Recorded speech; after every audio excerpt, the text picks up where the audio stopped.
पिछले एपिसोड में आपने देखा कि हमजा काफ़ी दिनों बाद अपने गांव में छुट्टियां बिताने आता है।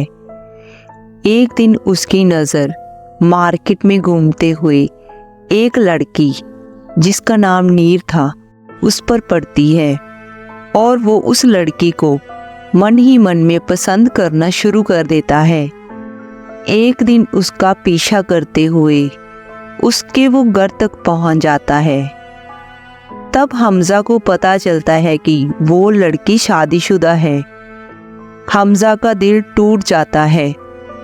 वो वहां से जब जाने लगता है उसी नीर के घर से एक खौफनाक चीख सुनाई देती है। वो उसके घर के अंदर दरवाज़ा तोड़कर चला जाता है तो नीर उसे एक कोने में बैठी हुई दिखती है।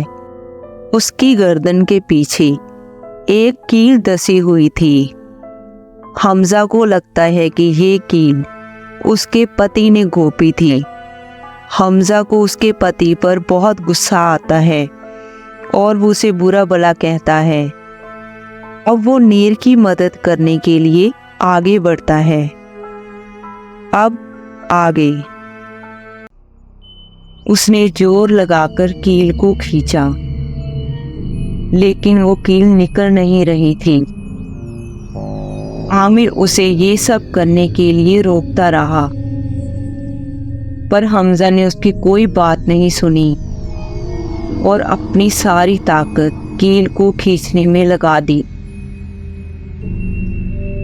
हमजा ने कील को अपनी पूरी ताकत से बाहर खींच दिया। नीर ने एक जोर से चीख मारी और फिर एकदम चुप हो गई।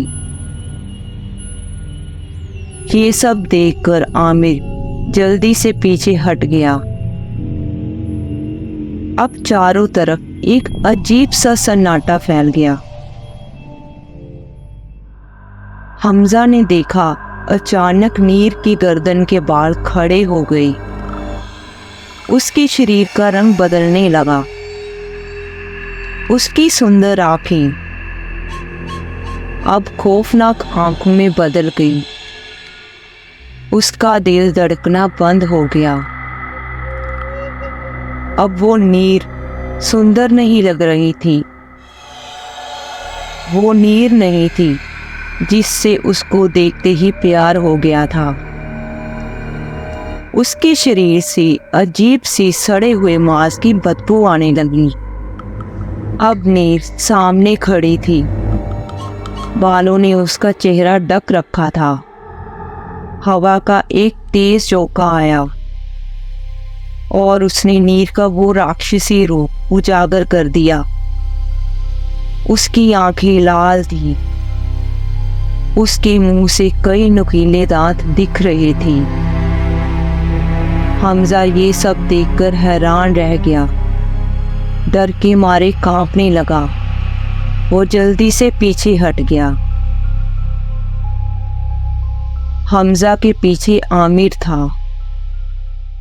उसने आमिर की तरफ देखा, आगे की ओर झुकी और अपने तीखे नाखूनों से आमिर पर हमला कर दिया। देखते ही देखते उसने आमिर को अपने दोनों हाथों से फाड़ दिया। आमिर जोर जोर से चीखने लगा। नीर उसके अंगों को फाड़ रही थी और खा रही थी। कुछ देर बाद आमिर ने अपनी आखिरी सांस ली। हमजा वहां पर खड़ा ये सब देखता रहा। वो वहां से भागना चाहता था पर उसकी हिम्मत नहीं पड़ रही थी। ऐसा लगा कि जैसे उसका शरीर एक जगह जम गया हो। अब हमजा के चारों तरफ खून ही खून था और वो राक्षसी ने धीरे धीरे खून भी पीना शुरू कर दिया। उसने आमिर के शरीर का सारा खून पी लिया, एक बूंद भी नहीं छोड़ी। उधर हमजा डर के मारे हिल भी नहीं पा रहा था। और उसका दिमाग असमर्थ था ये सोचने के लिए कि एक सुंदर औरत सिर्फ एक दिखावा था। असल में वह एक राक्षसी है, एक राक्षसी जैसी प्राणी। नीर ने अपने खून से लथपथ हाथों को चाटा और फिर गहरी गड़गड़ाहट की आवाज निकाली। हमजा ने हिम्मत की, अपनी जगह से हिला और दरवाजे की तरफ गया, पर वहां पर उसे नीर खड़ी हुई दिखी, जो कि पूरी तरह से खून से लथपथ थी। वह धीरे धीरे हमजा की ओर बढ़ रही थी।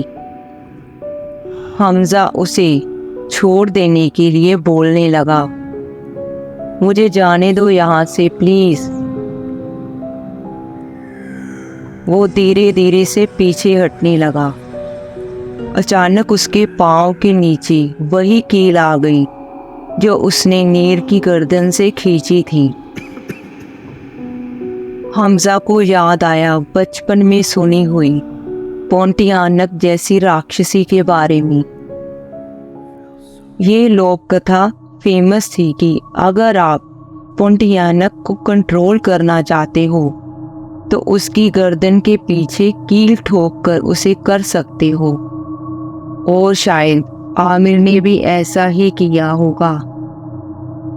आमिर को ये राक्षसी पोंटियानक कहीं मिल गई होगी।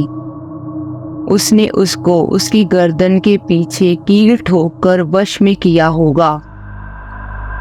हमजा के पास बस अब यही उपाय था नीर को कंट्रोल करने के लिए। उसने जल्दी से बिना मुड़े कील उठाई और उसके पास ही पड़े हुए हथौड़े को उठाया। नीर उसे खड़ी लगातार देख रही थी। हमजा ने हिम्मत की और नीर के पीछे चला गया। हमजा ने नीर की गर्दन पकड़ी और उसे नीचे की ओर धकेल दिया।